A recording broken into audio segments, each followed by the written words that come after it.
നമസ്കാരം. ഹിമാലയം എന്ന് കേൾക്കുമ്പോഴേ നമ്മുടെയൊക്കെ മനസ്സിലൊരു ചിത്രമുണ്ടല്ലേ? കിഴക്ക് നിന്ന് പടിഞ്ഞാറോട്ടിങ്ങനെ നീണ്ടു കിടക്കുന്ന പടുകൂറ്റൻ മലനിരകൾ. പക്ഷേ ഈ ഹിമാലയത്തിന് അധികം ആരും ശ്രദ്ധിക്കാത്ത ഒരു വേറെ മുഖം കൂടിയുണ്ട്. അതാണ് കിഴക്കൻ കുന്നുകൾ. നമുക്ക് അങ്ങോട്ടൊന്ന് പോയി നോക്കാം. ഒരു നിമിഷം ഒന്ന് ആലോചിച്ച് നോക്കിയേ, നമ്മൾ ഈ പഠിച്ചു വച്ചിരിക്കുന്ന ഹിമാലയം ശരിക്കുള്ള ദിശയിലല്ലായിരുന്നെങ്കിലോ? കിഴക്ക് പടിഞ്ഞാറ് എന്നതിന് പകരം വേറെ എങ്ങോട്ടെങ്കിലും ആയിരുന്നെങ്കിലോ? നമ്മുടെ സ്കൂളിൽ പഠിച്ച ഭൂപടങ്ങളെയൊക്കെ ഒന്ന് സംശയത്തോടെ നോക്കാൻ തോന്നുന്നൊരു ചോദ്യമാണിത്, അല്ലേ? അപ്പോൾ ആ വ്യത്യാസം എന്താണെന്ന് നോക്കാം. നമുക്ക് പരിചിതമായ ഹിമാലയം കിഴക്ക് പടിഞ്ഞാറ് ദിശയിലാണ് പോകുന്നത്. എന്നാൽ കിഴക്കൻ കുന്നുകൾ, അതായത് ഈ പർവ്വതനിരയുടെ കിഴക്കേ അറ്റമെത്തുമ്പോൾ പെട്ടെന്നൊരു യൂ ടേൺ എടുക്കുന്ന പോലെയാണ്. അതങ്ങോട്ട് നേരെ വടക്ക് നിന്ന് തെക്കോട്ട് തിരിയുന്നു. ശരിക്കും പറഞ്ഞാൽ ഒരു ഭൂമിശാസ്ത്രപരമായ അത്ഭുതം തന്നെയാണിത്. ഈയൊരു സംഭവം എളുപ്പത്തിൽ മനസ്സിലാക്കാനൊരു വഴിയുണ്ട്. നമ്മുടെ വീട്ടിലെ ജനലിൽ ഒരു കേർട്ടൻ ഇട്ടിരിക്കുന്നത് ഓർത്തു നോക്കൂ. മുകളിലൊരു കമ്പിയിൽ തിരച്ചീനമായിട്ടാണ് കട്ടൻ തൂക്കിയിരിക്കുന്നത്, അല്ലേ? പക്ഷേ കേർട്ടന്റെ തുണി താഴേക്ക് തൂങ്ങിക്കിടക്കുന്നത് എങ്ങനെയാ? ലംബമായിട്ട്. അതുപോലെ തന്നെയാണ് ഇതും. ഹിമാലയത്തിന്റെ പ്രധാന നിര ആ കമ്പി പോലെയാണെങ്കിൽ കിഴക്കേ അറ്റത്ത് നിന്ന് ഈ മലനിരകൾ ഒരു കർട്ടൻ പോലെ താഴേക്ക്, അതായത് തെക്കോട്ട് തൂങ്ങിക്കിടക്കുന്നു. അതുകൊണ്ടാണ് ഇതിനെ കർട്ടൻ ഫോൾഡ് എന്ന് വിളിക്കുന്നത്. ഓക്കെ, അപ്പോൾ നമുക്ക് ഈ കർട്ടൻ ഫോൾഡിന്റെ ഉള്ളിലേക്ക് ഒന്ന് കയറി നോക്കാം, അല്ലേ? ആദ്യം തന്നെ ഈ ലംബമായി കിടക്കുന്ന മലനിരകൾ എങ്ങനെയുണ്ടെന്നും ഈ ഭൂപ്രദേശം എങ്ങനെയാണെന്നും ഒന്ന് പരിചയപ്പെടാം. ഈ വടക്ക് തെക്ക് ദിശയിലുള്ള മലനിരകളുടെ ഒരു രസം എന്താണെന്ന് വെച്ചാൽ, ഓരോ സ്ഥലത്തും ഇതിന് ഓരോ പേരാണ്. ഏറ്റവും വടക്ക് അരുണാചൽ പ്രദേശിന്റെ അതിർത്തിയിൽ ഇതിനെ പട്കായ് ബം എന്ന് വിളിക്കും. കുറച്ചുകൂടി തെക്കോട്ട് വന്നാൽ അത് നാഗാലാൻഡിൽ നാഗാ ഹിൽസ് ആവും. പിന്നെ മണിപ്പൂരിലെത്തുമ്പോൾ മണിപ്പൂർ ഹിൽസ്. അവസാനം മിസോറാമിൽ മിസോ ഹിൽസും. സംഭവം ഒരേ മലനിരയാണ്, പക്ഷെ പേരുകൾ പലതാണ്. നമ്മൾ സാധാരണ ഹിമാലയം എന്ന് കേൾക്കുമ്പോൾ ഓർക്കുന്ന എവറസ്റ്റോ കാഞ്ചൻജംഗയോ പോലെയുള്ള ആകാശം മുട്ടുന്ന കൊടുമുടികളൊന്നും ഇവിടെയില്ലാട്ടോ. അതിനു പകരം ഒരുപാട് ഉയരമില്ലാത്ത ഒരു ഇടത്തരം സൈസിലുള്ള കുന്നുകളാണ് ഇവിടെയെല്ലാം. ഈ കുന്നുകൾക്കിടയിലൂടെ ഇങ്ങനെ ഇടുങ്ങിയ താഴ്വരകളും. മൊത്തത്തിൽ ഈ പ്രദേശത്തിന് ഒരു പ്രത്യേക ഭംഗിയും രൂപവും കൊടുക്കുന്നത് ഇതാണ്. ശരി, അപ്പോൾ ഈ കുന്നുകൾ മാത്രമല്ല ഇവിടത്തെ ആകർഷണം.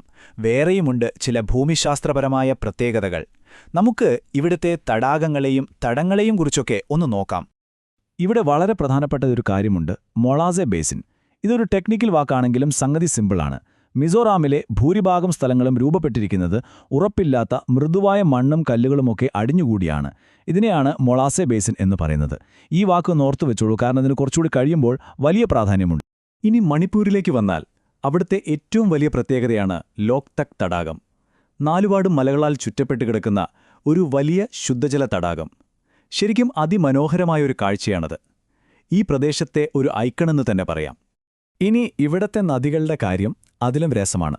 മണിപ്പൂരിലെയും മിസോറാമിലെയും ഒരു പ്രധാന നദിയാണ് ബരാക്. പക്ഷെ അതിശയം എന്താന്ന് വെച്ചാൽ, കിഴക്കൻ മണിപ്പൂരിലെ മറ്റു നദികളൊന്നും ഇന്ത്യയുടെ മറ്റു ഭാഗങ്ങളിലേക്കല്ല ഒഴുകുന്നത്. അവ നേരെ കിഴക്കോട്ട് ഒഴുകി മ്യാൻമറിലുള്ള ചിൻഡ്വിൻ നദിയിൽ ചേരും. ആ നദി പിന്നീട് അവിടത്തെ ഇരാവതി നദിയിലേക്കാണ് പോകുന്നത്. അതായത് നമ്മൾ നേരത്തെ പറഞ്ഞ ആ കർട്ടൻ ഫോൾഡ് വെള്ളത്തിന്റെ ഒഴുക്കിനെ പോലും വഴിതിരിച്ചുവിടുന്നു. ഓക്കെ, അപ്പോൾ നമ്മൾ ഇതുവരെ ഇവിടുത്തെ ഭൂപ്രകൃതിയെയും മലകളെയും നദികളെയും കുറിച്ചൊക്കെ സംസാരിച്ചു. ഇനി നമുക്ക് അവിടുത്തെ മനുഷ്യരുടെ ജീവിതത്തിലേക്കൊന്ന് കടന്നു ചെല്ലാം. ഈ ലംബമായ ലോകത്ത് മനുഷ്യർ എങ്ങനെയാണ് ജീവിക്കുന്നതെന്നും പ്രകൃതിയുമായി അവർക്ക് എന്താണ് ബന്ധമെന്നും നോക്കാം. ഈ കിഴക്കൻ കുന്നുകൾ ഒരുപാട് വൈവിധ്യങ്ങളുള്ള ഗോത്രവർഗക്കാരുടെ വീടാണ്. ഓരോ സമൂഹത്തിനും അവരുടേതായ പ്രത്യേക സംസ്കാരവും ജീവിത രീതികളുമൊക്കെയുണ്ട്. ഏറ്റവും പ്രധാനം, ഇവരുടെ ജീവിതം ഈ മലനിരകളുമായി അത്രയേറെ ഇഴചേർന്ന് കിടക്കുന്നതാണ്. ഇവരുടെ ജീവിതത്തിൽ ഏറ്റവും പ്രധാനപ്പെട്ട ഒന്നാണ് ജുമ്മിങ് എന്ന് പറയുന്ന കൃഷിരീതി. ചിലർക്കെങ്കിലും ഇതിനെക്കുറിച്ച് കേട്ടറിവുണ്ടാവും.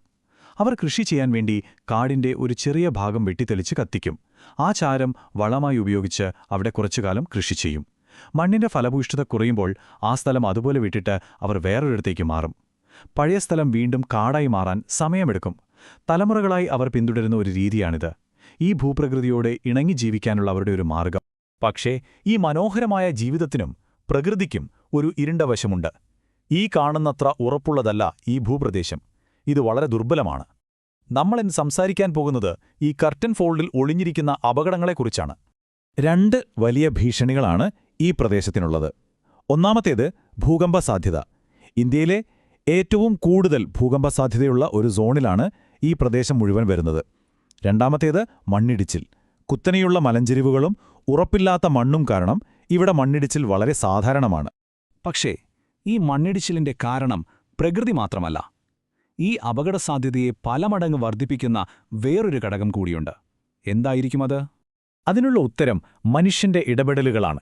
നമ്മൾ കുറച്ചു മുൻപ് പറഞ്ഞ മൊളാസെ ബേസിൻ ഓർക്കുന്നില്ലേ? ഉറപ്പില്ലാത്ത മൃദുവായ മണ്ണുള്ള പ്രദേശം.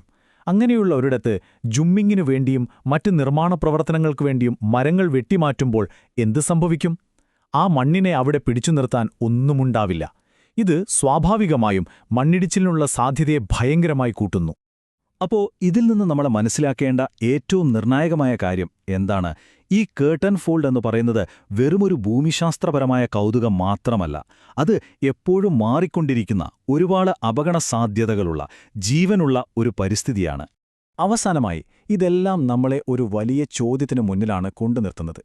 എപ്പോഴും മാറിക്കൊണ്ടിരിക്കുന്ന അസ്ഥിരമായ ഇങ്ങനെയൊരു ഭൂപ്രദേശത്ത് മനുഷ്യന്റെ ജീവിതവും അവരുടെ പുരാതനമായ പാരമ്പര്യങ്ങളും എങ്ങനെ സന്തുലിതമായി മുന്നോട്ട് കൊണ്ടുപോകാൻ സാധിക്കും? പ്രകൃതിയുടെ ശക്തിയും മനുഷ്യന്റെ ആവശ്യങ്ങളും തമ്മിലുള്ള ഈ വലിയ സംഘർഷത്തിന് ഒരു പരിഹാരം കണ്ടെത്താൻ കഴിയുമോ? ഇത് നമ്മളെല്ലാവരും ചിന്തിക്കേണ്ട ഒരു കാര്യമാണ്.